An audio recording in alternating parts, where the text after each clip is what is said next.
저는 간혹 그 그림책을 구입해서 이제 그것을 가지고 묵상할 때가 있습니다. 이 그림책이 좋은 게요, 이게 굉장히 짧은 문장을 가지고, 그래서 이제 한 페이지 전체에 뭐 몇 글자 되지 않습니다. 이게 이제 엑기스만 가지고 설명해 나가기 때문에 그게 제가 이제 묵상할 때 참 도움이 될 때가 있습니다. 최근에도 나는 기다립니다 이런 제목의 그 그림책을 가지고 이제 이거를 갖고 다니면서 가방에 넣고 다니면서 읽어보고 또 묵상도 하고 그랬었는데요. 이 책은 그 기다림이라는 것을 매개로 해서 이제 한 사람의 쭉 일생을 짚어 나가는데 굉장히 인상적이었습니다. 그러니까 페이지를 딱 열면 이제 갓난 아기 때 기다리는 게 나오는데요, 문장이 딱 이렇게 시작합니다. 나는 기다립니다. 어서 키가 크기를. 이게 한 장의 전부예요. 이게 그림으로 꽉 차 있고, 이제 그 다음 페이지를 넘기면은 이런 내용이 나옵니다. 나는 기다립니다. 잠들기 전 나에게 와서 뽀뽀해 주기를. 이 어린 아기에게 그 기다리는 마음을 이렇게 딱 몇 마디로 묘사할 수 있는 게 대단한 것 같아요. 이런 식으로 이제 쭉 나가는데요, 이제 제가 몇 군데만 읽어 드릴게요. 그리고 이제 세월이 흘렀습니다. 이제 사춘기가 지나고 뭐 이런 과정인 같아요. 이제 어떤 페이지에 이렇게 내용이 나옵니다. 나는 기다립니다. 사랑을. 나는 기다립니다. 영화가 시작되기를. 나는 기다립니다. 한 통의 편지를. 나는 기다립니다. 좋아요라는 그 사람의 대답을. 느낌이 막 오죠? 이 청혼하고 데이트하고 같이 영화 보고 이런 내용을 이 기다림이라는 걸 매개로 쭉 설명을 하는데요, 이제 그 다음에 보니까 이제 결혼을 했습니다. 또 이런 내용입니다. 나는 기다립니다. 우리 아기를. 나는 기다립니다. 곧 태어날 아기와의 만남을. 나는 기다립니다. 아이들이 자라나기를. 아기를 기다리고 또 임신을 하고 태중에서 아기를 위하여 축복하고 기도하고 아기가 이 땅에 태어나고 그 아이가 잘 자라고, 이 모든 걸 기다림이라는 걸 쭉 설명하는 거거든요. 그리고 이제 또 세월이 좀 흘렀습니다. 이번에는 아내가 아픈 것 같아요. 나는 기다립니다. 괜찮습니다라는 의사의 말을. 나는 기다립니다. 이 사람이 더 이상 아프지 않기를. 이렇게 이제 쭉 한 인생을 기다립니다라는 것을 매개로 설명을 하고요, 맨 마지막 이렇게 끝이 납니다. 나는 기다립니다. 다시 봄이 오기를. 연세 드신 어른들에게 있어서의 소망과 기다림을 이렇게 함축적으로 설명해 놓은 게 되게 마음에, 야, 이 대단하다 그런 생각을 했거든요. 제가 이런 식으로 이제 이 기다림을 매개로 해서 한 인생을 연결 지어가는 이 그림책을 여러 번 들여다보면서, 아, 맞다. 인생은 다른 말로 요약하라면 그 기다림의 연속 아닙니까? 뭐 지난 시간을 돌아보면은 뭐 크고 작은 기다림, 뭐 식당 가서 뭘 주문해 놓고 그 밥을 기다리는 이런 아주 사소한 것부터 시작해 가지고 결혼을 앞두고 내내 기다리고 이런 기다림의 연속을 잘 설명했는데요, 제가 최근에 왜 이 그림책을 가지고 묵상을 했느냐 하니까, 이제 오늘부터 다시 이제 이 아브라함에 대해 살펴보러 가는데요, 오늘은 아브라함의 아내 그 사라가 주인공입니다. 이 아브라함의 아내 사라가 이 기다림과 관련해서 어려움을 겪고 있는 게 오늘 살펴볼 본문 내용이기 때문에 그렇습니다. 여러분이 아시지만 창세기 12장에서 하나님께서 아브라함을 부르실 때에 약속을 주시지 않습니까? 아들을 주겠다, 이 약속을 주셨는데, 이때 약속을 받을 때 아브라함의 나이가 75세였는데요 100세 때 그 약속이 응답이 이루어집니다. 25년의 긴 세월 동안 너무나 어떨 때는 고통스럽고 어떨 때는 기대감에 벅차고, 그러면서 아브라함과 그 아내 사라 부부의 인생은 이 기다림의 연속이었다, 이렇게 말씀을 드려도 과언이 아닌데요, 지금 오늘 그 본문은 하나님께서 아들을 주시겠다고 약속하신 지 24년째 되는 때, 이걸 배경으로 하고 있습니다. 지칠만 하지 않습니까? 여러분 혹시 이런 말 들어보셨습니까? 동트기 전 새벽이 가장 어둡다. 이제 하나님의 계획으로는 이제 1년 뒤에 응답이 일어난다는 거 알고 계시지만 응답을 받는 한 1초 전까지만 해도 알 수가 없는 입장에서는 너무너무 지치는 겁니다. 너무 힘들고요. 지금 아브라함과 사라가 바로 이런 상태인데요. 제가 이 본문을 쭉 보니까 이렇게 기다림이 너무 계속될 때 찾아오는 가슴 아픈 증상들이 좀 있는데요. 사라는 이 하나님의 약속하심을 온전히 신뢰하지 못하는 것 때문에 이 기다림이 실패한 사람입니다. 그랬더니 자존감이 낮아지는 거예요. 이게 다 뭐냐고 이게 오늘 본문에서 곳곳에서 묻어나는 느낌인데, 자, 오늘 창세기 18장 10절을 보시겠습니까? 이 10절에 보면은 하나님께서 그 기다림이 지쳐있는 사라를 찾아가 주세요. 그리고 그를 만나 주시는데요, 그 내용을 담은 10절입니다. 그가 이르시되 내년 이맘때 내가 반드시 내게로 돌아오리니 내 아내 사라에게 아들이 있으리라 하시니 사라가 그 뒤 장막문에서 들었더라. 지금 하나님이 사라에게 나타나셨는데 사라는 지금 하나님 앞에 나서지도 못하는 상황입니다. 또 그런가 하면은 이제 12절에도 보면은요, 하나님께서 아들 주시겠다는 약속을 다시 한번 그렇게 확인해 주시는데 사라가 그 하나님의 약속의 말씀을 어떻게 반응하는가 보니까 12절입니다. 사라가 속으로 웃고 이르되 내가 노쇠하였고 내 주인도 늙었으니 내게 무슨 즐거움이 있으리요. 이 자기 자신에 대한 낮은 자존감이 막 느껴지잖아요. 난 이제 무슨 소망이 있겠냐고, 무슨 즐거움이 있냐고, 남편이나 나나 이제 세상 다 살았는데, 이런 가슴 아픈 그런 마음을 사라가 표현하고 있습니다. 그리고 여기 나오는 맨 앞에 나오는 사라가 속으로 웃고 이르되 할 때 이 웃고는요, 이게 차하크예요. 이 차하크라는 단어는 긍정적인 뜻도 갖고 있고 부정적인 뜻도 갖고 있는데, 이 차하크가 긍정적인 뜻으로 쓰여지면 기쁨 이런 뜻이고요, 이게 부정적으로 쓰여진다면 이게 조소, 비웃음 이런 뜻으로 지금 쓰고 있습니다. 당연히 이 12절에서 지금 말씀 앞에 사라가 속으로 웃고 있는 거, 이건 비웃음이에요. 지금 누가 진지하게 말하는데 이거를 접수를 잘 안 해준다는 생각을 해보세요. 이 비웃음, 이런 거. 오늘 너무 묘사를 잘한 것 같아요. 이야기하고 있는데 지금 뒤에서 이런 상태, 이게 지금 12절의 이 사라의 마음의 상태입니다. 이 차하크라는 단어가 부정적으로 쓰인 곳이 한 군데 더 있습니다. 그게 창세기 19장 14절인데요 롯이 나가서 그 딸들과 결혼할 사위들에게 말하여 이르기를 여호와께서 이 성을 멸하실 터이니 너희는 일어나 이곳에서 떠나라 하되 그의 사위들은 농담으로 여겼더라. 이 농담, 이 차하크예요. 그 뉘앙스가 비슷한 거 아닙니까? 지금 장인은 이 성이 곧 멸망할 테니까 빨리 도망가야 된다, 진지하게 그렇게 지금 권면하고 있는데 사위들이 그 말을 농담으로 들어버리는 거예요. 차하크. 이게 지금 오늘 본문에 나오는 하나님 말씀 앞에 반응하는 사라의 마음 상태예요. 아니, 그럼 사라는 왜 하나님께서 주시는 이 약속의 말씀에 대해 이렇게 부정적으로 그것을 반응하는가? 왜 비웃어버리느냐? 대답 간단합니다. 지금 하나님이 너무 오래 기다리게 하셨고요, 그리고 또 이 아브라함과 사라 부부 입장에서 자기들이 아이를 갖기 위하여 할 수 있는 모든 노력은 다 한 상태예요. 여러분 그거 아시죠? 그 대리모 사건이라고요.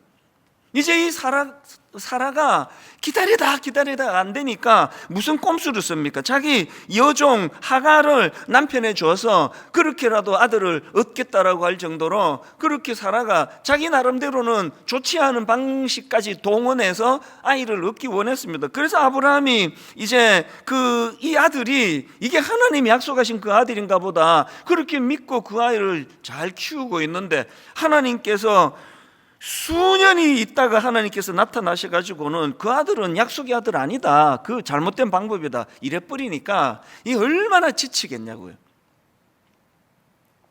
이런 식으로 아브라함과 사라가 자기들이 할 수 있는 모든 방법은 다 동원했지만 그게 오히려 덧나가지고 자기 종에게서, 그 하갈이라는 여종에게서 업신여김을 당하는 수모도 당하고 이러다 보니까 이제 그 기다림을 실패하면 그 사람에게 자존감이 낮아지는 증상이 나타나더라. 제가 본문을 보면서 느낀 느낌이거든요. 오늘 본문에 보면은 아까도 봤지만 사라는 지금 자존감이 굉장히 낮아져 있습니다. 하나님의 어떤 약속의 말씀도 이게 희망으로 들려지지가 않는 거예요. 내게 무슨 즐거움이 있다고. 이게 참 마음 아픈 거 아닙니까? 여러분, 이렇게 하나님의 약속의 말씀이 기다림에 실패하면요, 우리 인생이 초라해지기 쉽고, 우리 인생이 초라해지는 걸 방치해 놓으면 하나님의 말씀이 그냥 막혀버려요. 날 뚫고 들어오지를 못해요. 비웃어 버리는 거예요. 제가 오늘 이 설교를 열심히 전하고 나면은 이제 이따가 찬양 부를 때 어떤 분은 막 격하게 반응해요. 말씀이 자기를 통과한 거예요. 그래서 막 손을 들고 찬양하고 눈물을 흘리며 찬양하고, 예배 끝나면 화장실에 가서 막 눈물을 흘리고 이런 반응을 보이는가 하면, 또 어떤 분들의 반응은 너무 잘 알아요. 그 말씀이 들어가질 않아요. 튕겨져 나오는 거예요. 아이고, 또 저 목사는 또 뭐 뻔한 소리 하고 앉았네. 서서 하고 있거든요. 제가 말씀이 터치가 안 돼요. 비웃어 버리는 거예요. 뭐 교회 가면 맨날 저런 소리 하는 것이 뭐.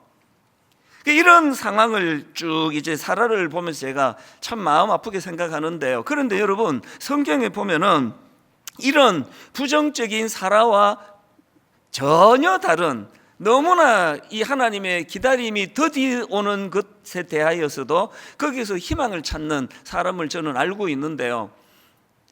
신약에 나오는 시므온이라는 할아버지입니다. 저는 12월이 되고 크리스마스가 가까워오면 이 시므온 생각이 자주 납니다. 자, 누가복음 2장에 이 시므온에 대한 내용이 나옵니다. 25절부터 보십시오. 예루살렘에 시므온이라는 사람이 있으니 이 사람은 의롭고 경건하여 이스라엘의 위로를 기다리는 자라. 성령이 그 위에 계시더라. 그가 왜 이제 메시아 다시 오실 주님을 기다리고 있었나 보니까 26절입니다. 그가 주의 그리스도를 보기 전에는 죽지 아니하리라는 성령의 지시를 받았더니, 이걸 우리식으로 조금 더 의역해서 설명을 하자면, 성령님이 뭘 약속했습니까? 네 생애에 메시아를 보게 될 것이다. 이 약속을 받았단 말이에요. 그러니까 지금 본문에 나오는 아브라함의 아내 사라하고 여기 나오는 시므온 할아버지하고 공통점이 있는데, 하나님의 그 기다림의 약속을 받은 거예요. 그리고 또 공통점이 뭡니까? 둘 다 응답이 막 너무 늦는 거예요. 그래서 이 사라하고 시므온의 공통점이 둘 다 늙어버렸어요. 겉으로 보기에 굉장히 뭐 갖춘 것도 별로 없는 그 초라한 인생이 돼버렸는데요, 여기에서 결정적인 차이가 나타나는 게 뭐냐? 시므온은 비록 겉은 나이가 들고 초라해지고 그것 때문에 갖춘 게 별로 없는 존재라 하더라도, 시므온은 한 번도 그것 때문에 자기가 초라해진 적이 없습니다. 약속의 말씀을 기다리는 것 때문에. 물론 사라도요, 나중에 그 자격을 잃은 자에게도 주시는 하나님의 은혜가 임했기 때문에 나중에는 사라도 응답을 받는 기쁨을 누렸고 시므온도 같이 누렸지만, 제가 발견한 거, 과정에서는 차이가 많이 나는 겁니다. 여기 지금 예수 그리스도를 영접하고 하나님의 자녀가 된 사람, 그 마지막 결과는 다 똑같습니다. 차이 안 납니다. 믿음 더 좋은 거, 믿음 좀 약한 거 차이 없습니다. 주님은 다 우리를 구원해 주시거든요. 그런데 똑같이 예수를 믿어도 과정에서 삶의 차이는 너무 많이 차이가 나더라는 거예요. 여러분, 저와 여러분 모두가 다 이런 하나님의 약속을 기다리는 사람들 아닙니까? 그러면 우리 앞에 두 갈래 길이 있는 거거든요. 하나는 사라가 걸어갔던 길이에요.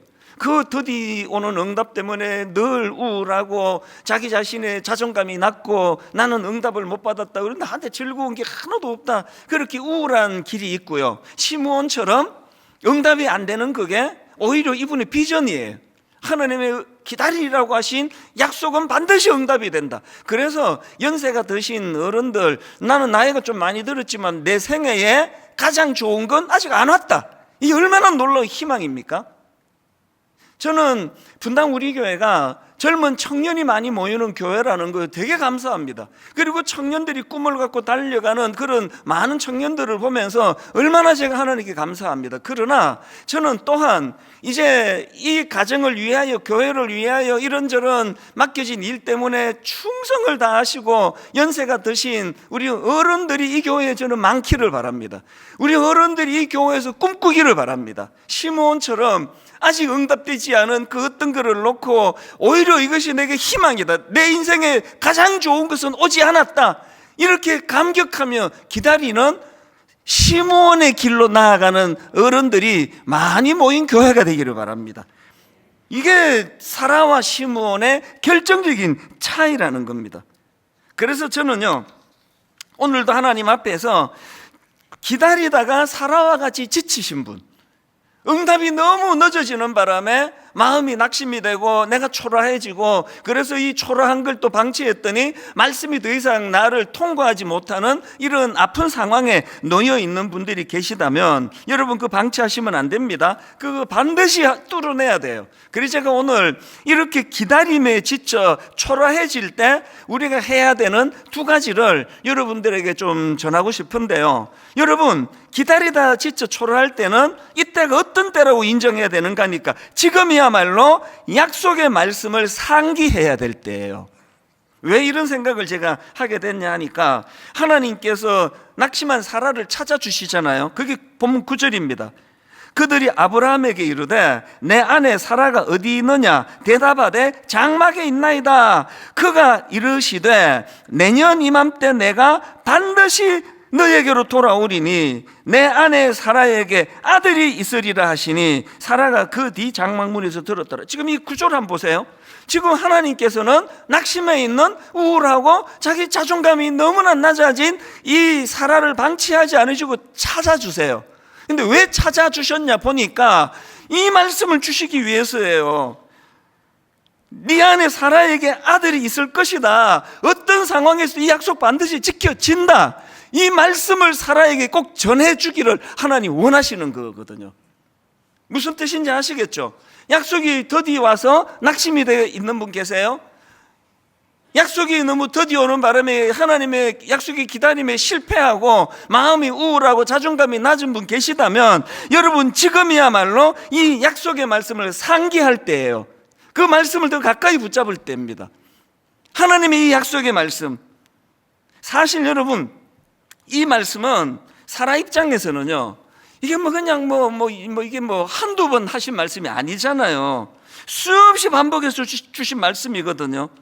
바로 그 앞에 17장에서도 또 말씀해 주셨습니다. 바로 얼마 전에도 창세기 17장 19절에서 하나님이 이르시되 아니라 내 아내 사라가 내게 아들을 낳으리니 너는 그 이름을 이삭이라 하라. 아니, 최근에도 이 말씀을 주셨는데 이거를 잘못 들으면은요, 지금 그 장막 뒤에서 이거 숨어서 그 얘기를 듣던 사라 입장에서는 또 이제 이게 부정적이 될 수 있잖아요. 아니, 새로운 게 하나도 없네, 뻔한 이야기고 지난번에 했잖아 그거. 이게 내가 어떻게 위로가 되겠냐고. 그런데 여러분, 여기에서 우리가 교정해야 될 중요한 생각에 오류가 있는 거예요. 하나님의 말씀은요, 우리가 낙심이 되고 지치고 힘들 때 대단한 어떤 누구를 찾아가서 머리 내밀고 그냥 기도해 달라고 하는 것보다, 어떤 몰랐던 뭐를 깨닫는 것보다 우리가 이렇게 침체가 되고 지치고 초라해지면은 가장 기본으로 돌아가는 거예요. 한 구절 묵상, 내년에 온 교회적으로 이거에다가 우리가 지금 또 수준도 더 퀄리티도 높이고 지금 여러 가지로 준비 중인데요.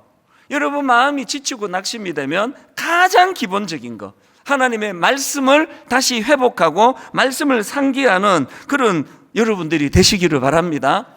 지난주 저는요, 우리 교회에 그 브라보 시니어 부서가 있습니다. 이제 65세 이상, 이제 75세, 74세까지 어른들 모임인데요. 제가 브라보 시니어 가서 강하게 강조했습니다.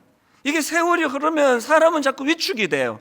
자꾸 이제 몸에 힘이 빠지고 피부도 노화되고 옛날에 잘 나가던 시절에 그런 에너지도 잘 안 나오고 그러기 때문에 제가 그 65세 이상 그 모임 가서 강하게 부탁을 했습니다. 절대 여기에 지지 말라고, 절대 자기를 위축시키지 말라고, 초라한 거 아니라고, 싸워야 된다고 막 굉장히 강조했습니다. 저도 이제 한 해 이제 점점 이제 좀 체력이 약해지는 게 느껴지거든요.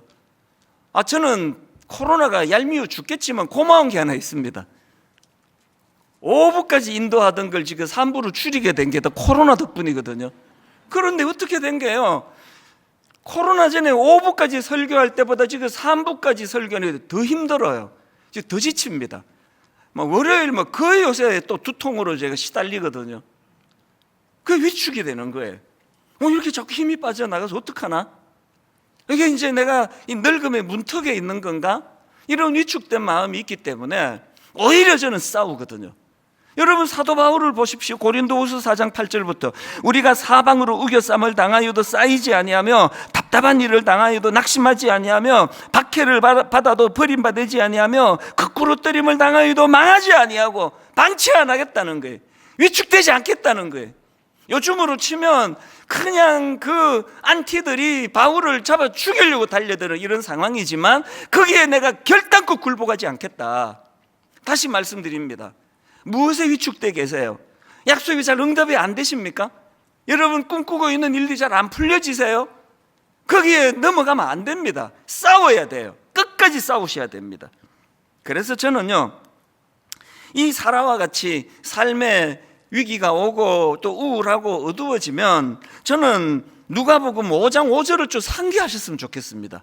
누가복음 5장 5절에 베드로의 이 너무나 무기력한 상황을 지금 이렇게 묘사합니다. 시몬이 대답하여 이르되 선생님, 우리들이 밤이 새도록 수고하였으되 잡은 것이 없지만은, 지금 이 상황이 여러분들이 자주 겪는 상황 아닙니까? 이거 어떤 분 이렇게 빗대서 설명할 수 있잖아요. 막 있는 돈 없는 돈 다 끌어모아 가지고 지금 치킨 가게를 하나 여셨어요. 근데 손님 한 사람 오지 않는 상황 아닙니까? 지금 이게 너무나 낙심된 상황이에요. 그런데 이 낙심된 상황에서 우리가 예수 믿는다는 것의 의미가 뭔지 아십니까? 여러분, 누가복음 5장 5절 끝까지 한번 읽어드릴게요. 한번 들어보세요.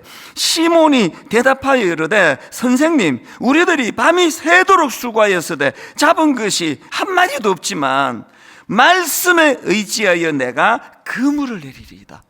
여러분, 이렇게 베드로처럼 일 잘 안 풀리고 가게 오픈했는데 매상은 안 오르고 직장에 취직했더니 또 금방 또 이 직장에서 나가야 되는 이런 상황이 주어지고 할 때는, 그때는 어떤 때라고요? 말씀을 의지할 때예요. 그때는 여러분, 그때는 진짜 말씀을 의지할 때입니다. 말씀에 의지하여 내가 그물을 내리리이다. 요셉도 마찬가지거든요. 여러분, 그 시편 105편에 보면 요셉의 삶을 이렇게 묘사합니다. 17절부터 보십시오. 그가 한 사람을 앞서 보내셨으며 요셉이 종으로 팔렸도다. 그의 발은 착고를 차고 그의 몸은 쇠사슬에 매였으니 곧 여호와의 말씀이 응할 때까지라. 그 다음 보세요. 그의 말씀이 그를 단련하였도다. 아니 어떡합니까? 기왕에 그 저질 배다른 형제들 때문에 팔려가지고 애굽으로 갚으린 걸요. 그 어떡합니까? 거기서도 또 만나도 그 이상한 그 여자를 만나가지고 그냥 감옥에 들어가는 모함을 당한 게 이게 현실인데 어떡하겠냐고요. 그런 현실 앞에서 요셉을 어떻게 묘사합니까? 그의 말씀이 그를 단련하시도다. 이 위기 가운데 감옥에 들어가 있는 그 상황에서도 말씀이 계속 그에게 공급되고 그 말씀이 이루어졌기 때문에 그 모든 요셉의 불행이 재료가 돼가지고 가장 놀라운 성공을 이루어낸 거 아닙니까? 이거 중요한 표현 아닙니까?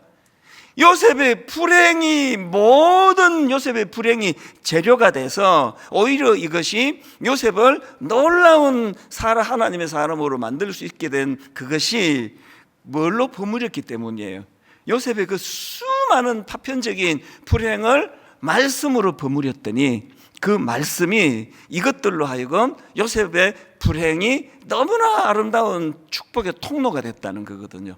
오늘 저는 정말 여러분 진심으로 부탁합니다. 말씀을 비웃음으로 듣지 말아 주시기를 바라요. 말씀을 그냥 쳐내지 마세요.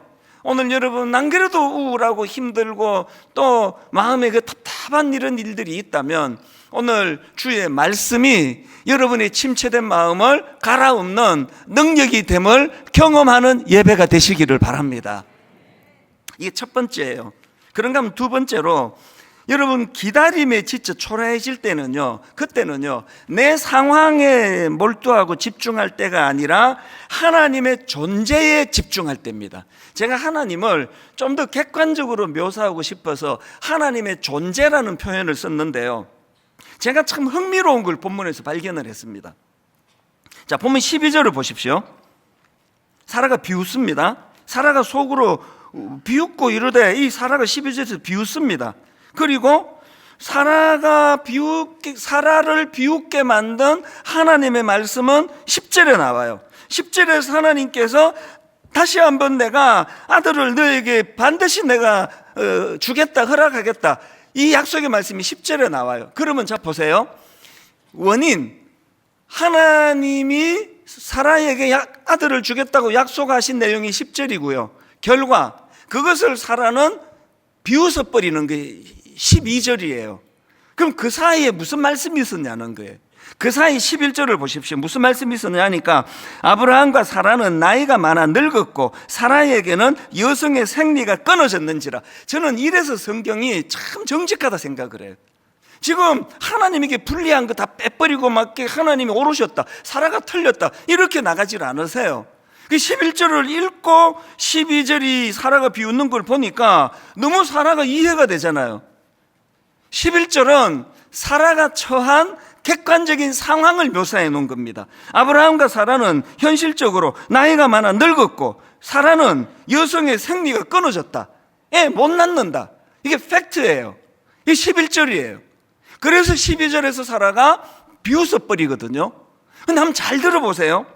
지금 하나님께서 이렇게 10절에서 아들을 주겠다는 이 하나님의 약속을 절대로 너 이거 놓치지 마라, 이거 불신하지 마라, 그렇게 하고 말씀을 주셨더니 11절에서 사라가 왜 그것을 못 받을 수밖에 없는가에 대한 이유가 나오는데요. 그런데 놀라운 게 그것들을 건너가지고 14절 말씀이 나옵니다. 14절에 보면은요, 하나님이 당신의 어떤 부분을 강조하시는가 보십시오. 14절입니다. 지금 모든 상황이 절망적인 사라의 상황에서 하나님이 자기를 이렇게 묘사합니다. 여호와께서 능하지 못한 일이 있겠느냐. 무슨 말씀인지 다시 들어보세요. 여호와께서 능하지 못한 일이 있겠느냐. 기한이 이를 때에 내가 너에게로 돌아오리니 사라에게 아들이 있으리라. 그 11절에서 상황적으로 절대로 이 일이 불가능할 수밖에 없는 상황이 묘사되기 전에 하나님이 약속을 주셨는데, 사라가 이 여러 가지 11절의 상황을 가지고 생리도 끊어지고 여성으로서 아이를 낳을 수 없는 상황이 묘사돼서 비웃고 난 다음에 하나님이 다시 재차 말씀하시는 게 뭐예요? 그 상황을 보지 말고 능력 많으신 하나님을 바라보라는 그 얘기거든요. 사라가 왜 침체에 빠졌습니까? 11절에 자기에게 맞닥뜨린 절망적인 현실만 바라보니까요.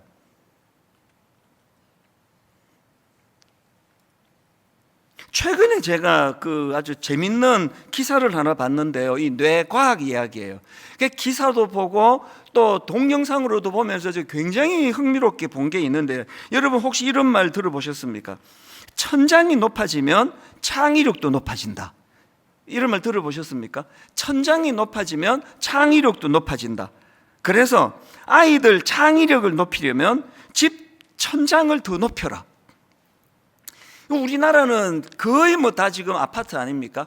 우리나라 아파트는요, 이 높이가 거의 대부분 2.3m예요. 거의 규격입니다. 2.3m인데요.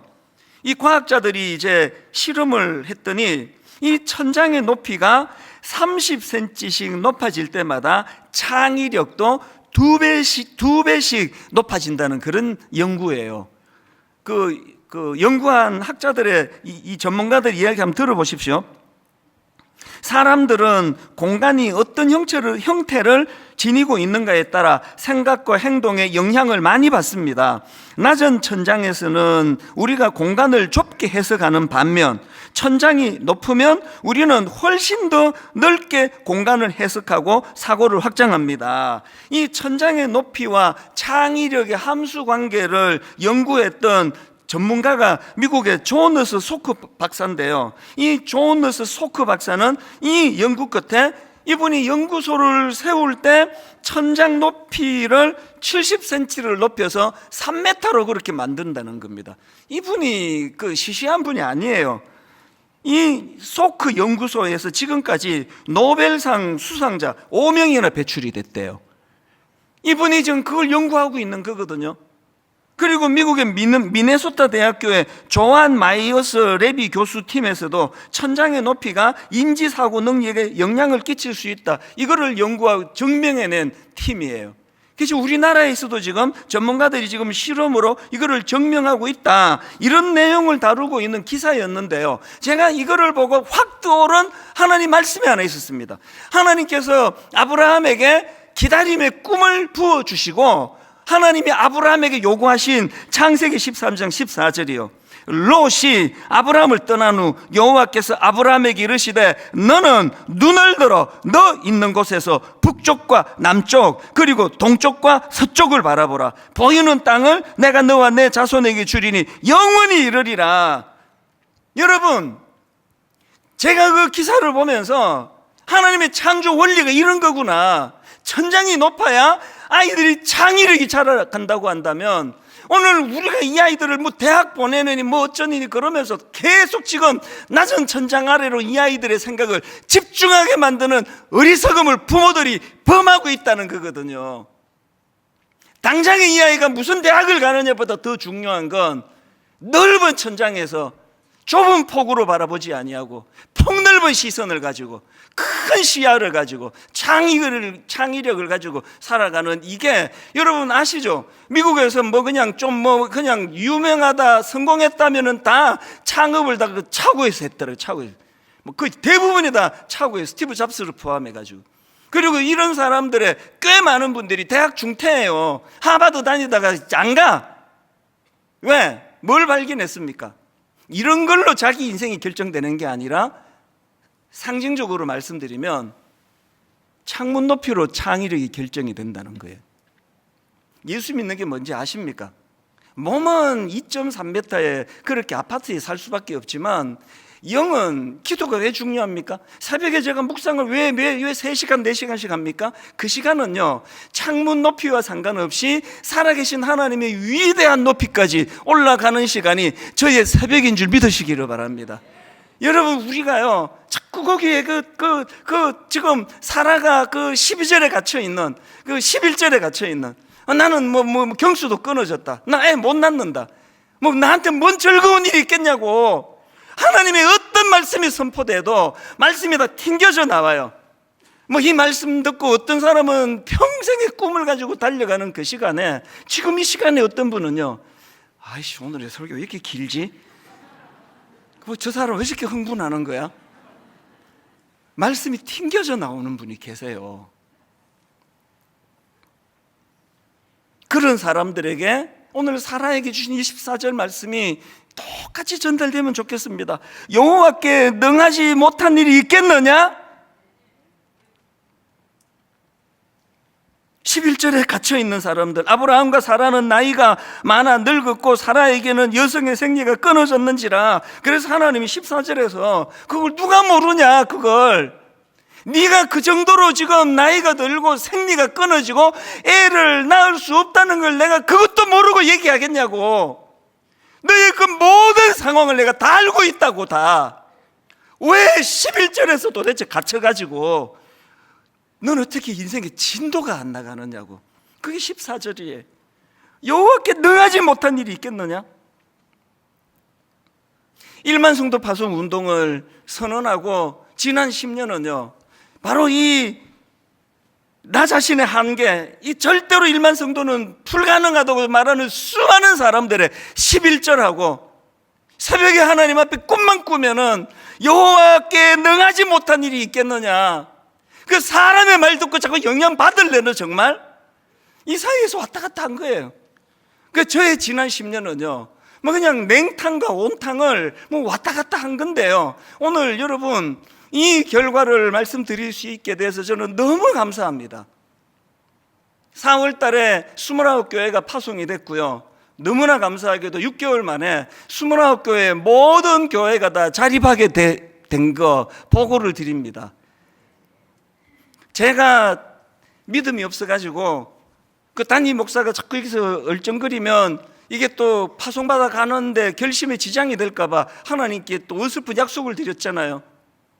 내가 1년 동안 없어져 드리겠다고 강제항신년을 갖고, 그리고 또 분당 우리 교회가 출석 5,000명 이하로 줄지 않으면 내가 책임지고 사임하겠다고, 이런 사실은 절박하면서 나온 약속이었는데요, 놀랍게도 제가 안식일을 안 갔잖아요.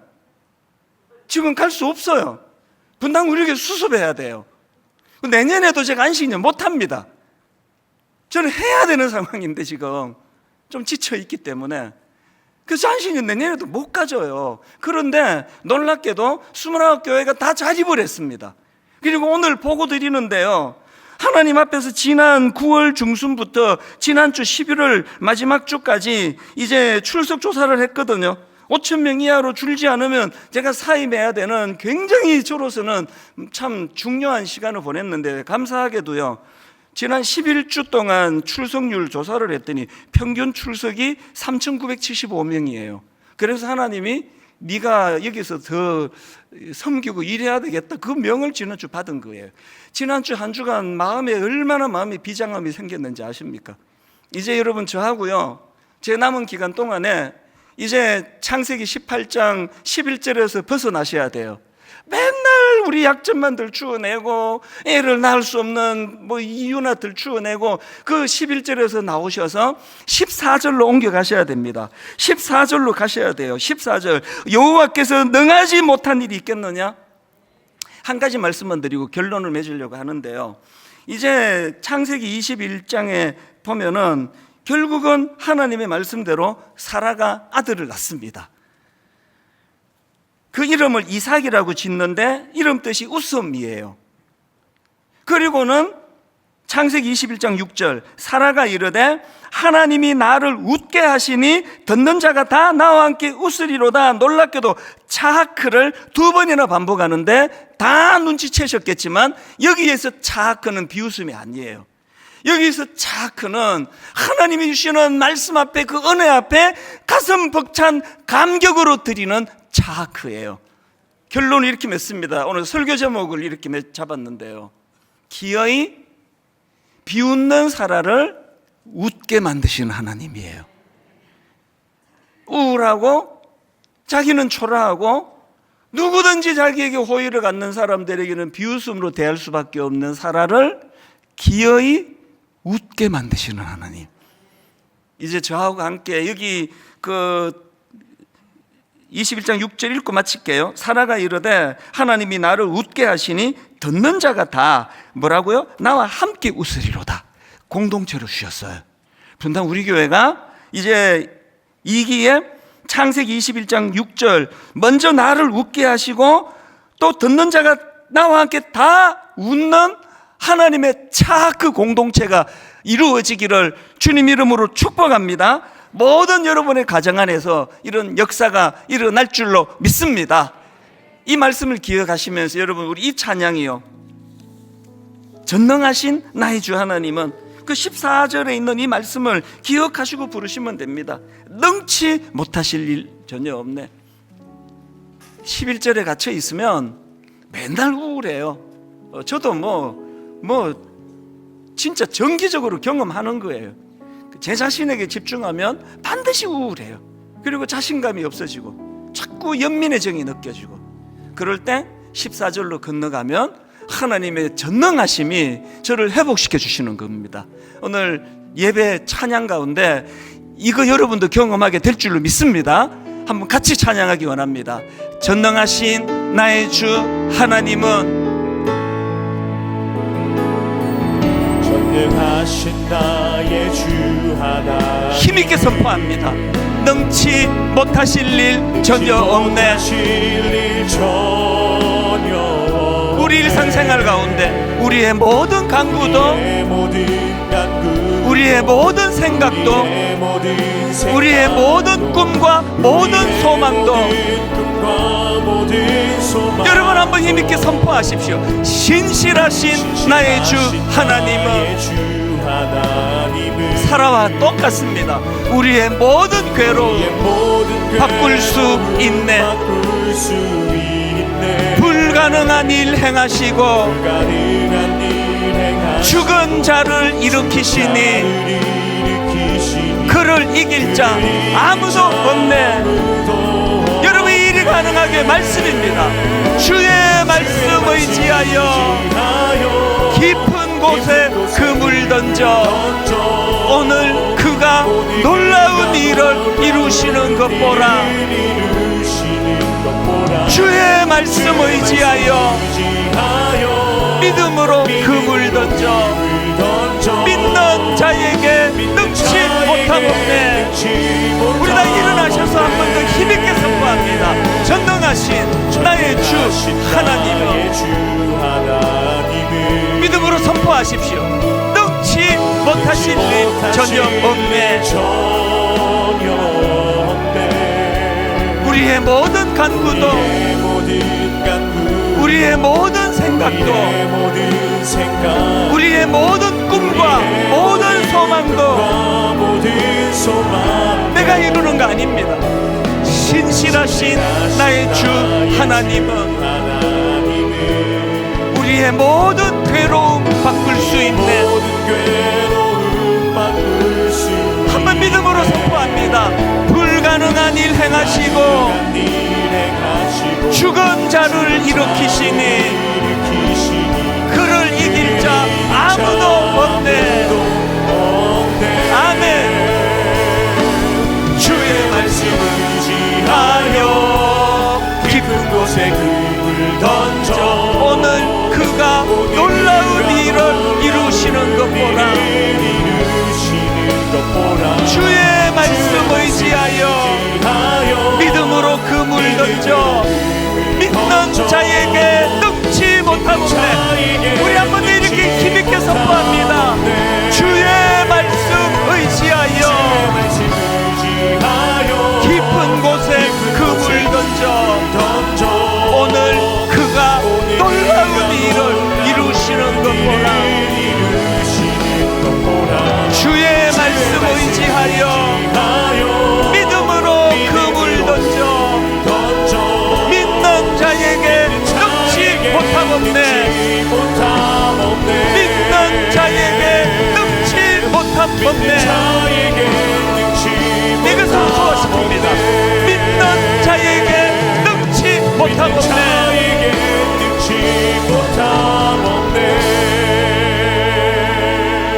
여러분 인생은 기다림이에요. 죽을 때까지 이 원리에서 못 벗어납니다. 그래서 아직 응답받지 않는 이게 있어서 소망이에요. 하나님 아직도 내가 기다릴 게 있는 것이 너무 감사합니다. 이걸 사라처럼 그렇게 낮은 자존감으로 연결시키지 마시고 하나님 아직도 나는 기다릴 게 있어서 감사합니다. 반드시 응답해 주신 하나님을 신뢰하며 오늘 내가 먼저 이 기쁨을 회복시켜 주시는 하나님을 경험하고 이것이 우리 아이들에게, 우리 배우자, 남편, 아내에게, 우리 부모님에게 흘러가게 하시고 분당 우리 교회가 기쁨의 공동체 되게 하여 주시옵소서. 한 목소리로 통성으로 같이 기도하시겠습니다. 살아계신 하나님 아버지, 오늘 주신 말씀을 마음에 담고 하나님 은혜를 구하며 나아가기를 원합니다. 오 하나님, 인도하여 주시니 감사합니다. 기다리라 말씀하신 그 말씀에 신뢰하며 순종하며 기다리기를 원합니다. 하나님 시몬의 길을 걸어가기를 원합니다. 하나님 아버지, 오늘 본문에 살아의 길이 하시기를 원합니다. 자격 없는 살아의 기여의 아버지 21장에 놀라운 웃음을 회복해 주신 그 하나님, 그 하나님 우리가 믿고 신뢰합니다. 결국은 웃게 하신 하나님, 결국은 웃게 만드시는 그 하나님, 아버지 우리의 상황과 너무나 초라하다고 느껴지는 과정에서 상황 아버지 하나님, 우리 낙담되어지고 아버지 넘어지는 것이 아니라 아버지 다시금 주님의 말씀에 힘입어서 우리 달려나아갈 수 있는 우리 모두가 될 수 있도록 인도하여 이런 주시옵소서. 인내가 필요한 많은 과정이 있다. 하나님을 바라보게 하여 주시옵시고 불가능한 가능까지를 연단하게 만드는 적으로 신뢰하며 여러분에게 사용하시는 하나님의 인도하여 도움을 주시옵소서. 아버지 기억하기를 바라보게 원합니다. 하여 주시옵시고 우리 주님을 바라보게 하여 주시옵시고 28장을 넘어서 21장까지 내려오는 주님을 바라보며 신뢰하며 나아갈 수 있는 우리가 될 수 있도록 인도하여 주시옵소서. 아버지 이렇고 내 삶을 아버지 힘이 없는 삶을 맺지라도 날마다 역사하시고 우리에게 약속하신 그 말씀을 기억하며 그 말씀 붙들며 나아갈 수 있는 우리 모두가 될 수 있도록 인도하여 주시옵소서.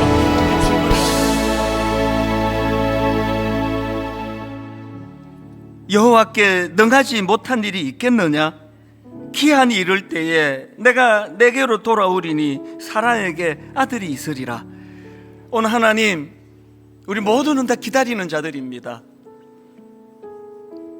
모든 기다림이 다 응답되어 남은 우리의 삶에는 별로 소망이 없는 삶을 원치 않습니다.